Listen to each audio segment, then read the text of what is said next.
नमस्कार नीमच, मैं हूं दीपक खताबिया और आप देख रहे हैं MP44 न्यूज़। मंदिरों की नगरी मनासा में आपका स्वागत है।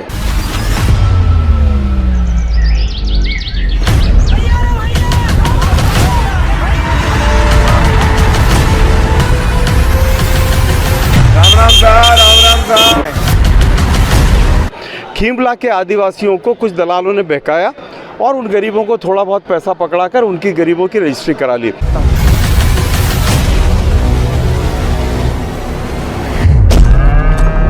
खीमला के गांव को इस आंदोलन का बंटवारा कराने के लिए आप इस तरह के सरकारी हथकंडे बंद करिए।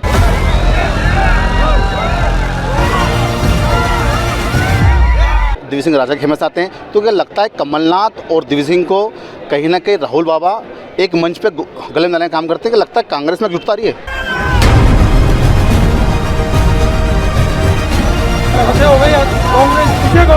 कमलनाथ जी और दिग्विजय सिंह जी में कोई मतभेद है और उनको साथ करना है, उनको गले में लगाया हो, ऐसा तो नहीं हुआ। राहुल गांधी जिंदाबाद।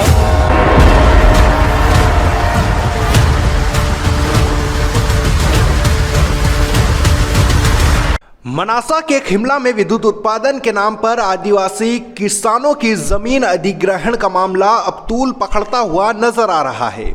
मनासा की सड़कों पर पूर्व मंत्री नरेंद्र नाहटा ने अपने समर्थकों के साथ बुधवार को धावा बोल दिया। जनपद पंचायत के बाहर धरना आंदोलन किया गया और उसके बाद राज्यपाल के नाम ज्ञापन सौंपा गया। पूर्व मंत्री नरेंद्र नाहटा में 2 दशक पहले वाला जज्बा और जुनून देखा गया। उन्होंने एक ही मंच से शिवराज सरकार, स्थानीय प्रशासन और विधायक को जमकर खरी खोटी सुनाई और किसानों की जमीनों पर हाथ न डालने की नसीहत दे डाली। ऐसे में मनासा के लोगों ने एक बार फिर कांग्रेस से विधानसभा के दावेदार के रूप में पूर्व मंत्री नरेंद्र नाहटा को देखना शुरू कर दिया है। कहने को एक किसानों के लिए धरना था, लेकिन अंदाजा विधानसभा चुनाव को लेकर किया जा रहा था। हर आम व खास का कहना था कि पूर्व मंत्री जी ने विधानसभा के लिए ताल ठोकना अब शुरू कर दिया है। गौरतलब है कि पूर्व मंत्री नरेंद्र नाहटा दिग्विजय सिंह के खेमे से आते हैं। गुटबाजी के सवाल को वे नज़रअंदाज करते हैं। मनासा में कांग्रेस का परचम बुलंद करने की बात करते हैं। इसके साथ ही दिग्विजय सिंह और कमलनाथ को पक्का और सच्चा दोस्त बताते हैं। उन्होंने इसी मंच से प्रदेश में कांग्रेस सरकार की भविष्यवाणी की और सम्मेलन शिखर के लिए आंदोलनरत जैन समाजजनों को अपना समर्थन दे दिया। नमस्कार नीमच, मैं हूं दीपक खताबिया और आप देख रहे हैं MP44 न्यूज़। मंदिरों की नगरी मनासा में आपका स्वागत है और आज हमारे साथ में है पूर्व मंत्री नरेंद्र नाहटा।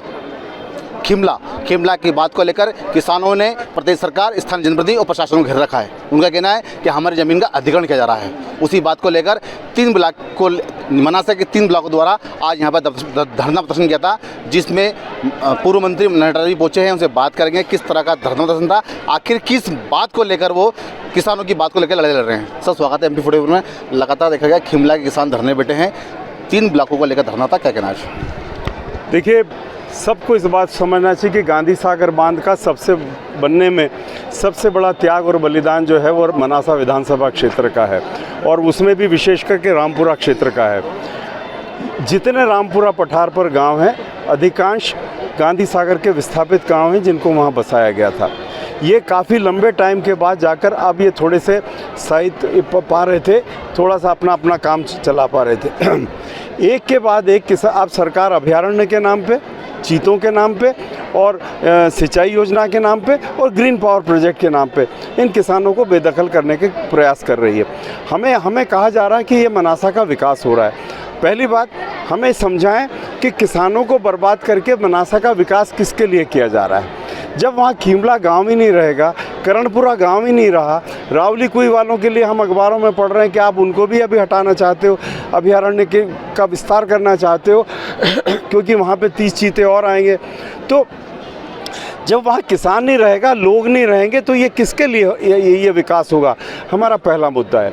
खीमला की बात करिए, खीमला के लोगों को ये बताया गया कि वहाँ से पाइपलाइन निकलेगी। उनने स्वागत किया, उनने कहा इसके लिए जितनी ज़मीन चाहिए हम देंगे। मुआवजे की बात कंपनी के अधिकारियों ने मिलकर उनसे की, उनने उसको स्वीकार किया। अब जब वास्तविकता सामने आई तो पता लगा कि वो तो लगभग खीमला गांव की पूरी ज़मीन का अधिग्रहण कर रहे हैं, जो पहले उनको नहीं बताया गया।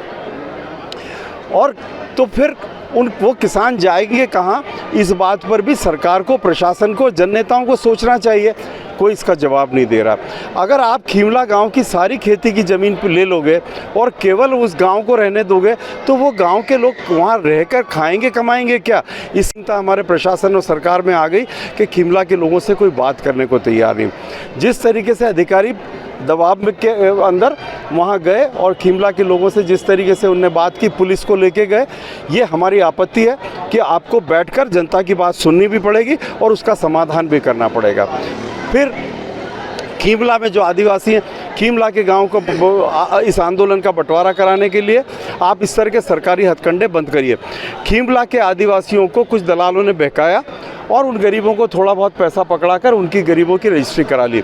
मेरा ये कहना है कि आदिवासियों की भूमि पर जब तक कलेक्टर की अनुमति नहीं हो उसकी रजिस्ट्री नहीं हो सकती। फिर ये रजिस्ट्री हो कैसे गई?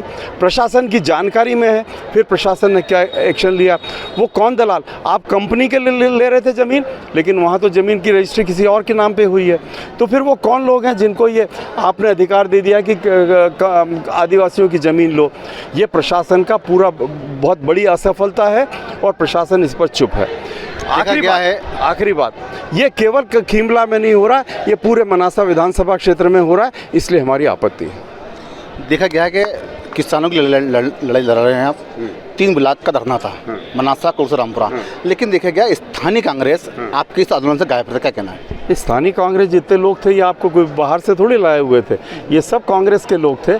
कुछ लोग हैं, अब जैन समाज का भी आज एक धरना था उसमें कुछ लोग गए होंगे, लेकिन जो लोग वहाँ थे वो कांग्रेस के और स्थानीय लोग थे, वहाँ के किसान थे। खीमला के लोग उसमें थे, डायली के लोग उसमें थे, रावली कुई के लोग उसमें थे, ये सब स्थानीय लोग हैं। 2023 के अंदर विधानसभा चुनाव है। 1 दशक से आप मनासा में लगातार भ्रमण कर रहे हैं, 4 दशक से लगातार घूम रहे हैं आप, तो क्या लगता है कि 2023 के अंदर मनासा से नरेंद्र नाटा चेहरा होगा? ये देखिए, ये मुद्दा नहीं है आज मुद्दा खीमला की लड़ाई है। आज मुद्दा मनासा विधानसभा क्षेत्र को जिस तरीके से बर्बाद किया जा रहा है उसकी लड़ाई है।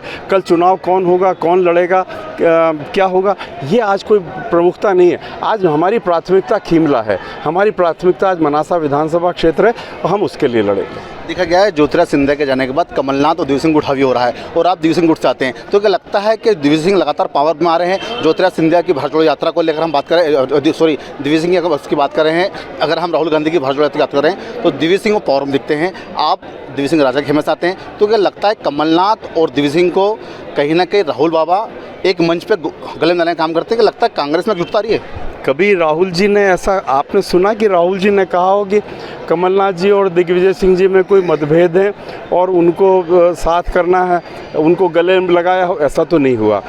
कमलनाथ जी और दिग्विजय सिंह जी के जो रिश्ते हैं, व्यक्तिगत रिश्ते जो हैं, मैं राजनीतिक रिश्तों से बढ़कर मैं समझता हूं, मैंने बड़े नेताओं में ऐसे रिश्ते बहुत कम देखे हैं, मैंने भी बहुत लंबी राजनीति की है। दिग्विजय सिंह जी कमलनाथ जी का पूरा सम्मान करते हैं और उनको अपना बड़ा भाई मानते हैं। यहाँ किसी तरह का राजनीतिक ये जो गुटबाजी जो आप कमलनाथ गुट और दिग्विजय सिंह गुट कह रहे हैं, मुझे नहीं लगता कि मध्य प्रदेश में कुछ ऐसा है, और अगर ऐसा हुआ होता तो पिछली बार भी हम सरकार नहीं बना पाते। आखिर आप मत भूलिए कि हमने पिछली बार सरकार बनाई तो इन नेताओं की वजह से ही बनाई थी। तो इन नेताओं में आपसी में समझ है, सामंजस्य है, किसी तरह का कोई विरोध नहीं है और हम सब मिलकर इस वापस दोबारा कांग्रेस की सरकार को मध्य प्रदेश में बनाने के लिए कटिबद्ध है।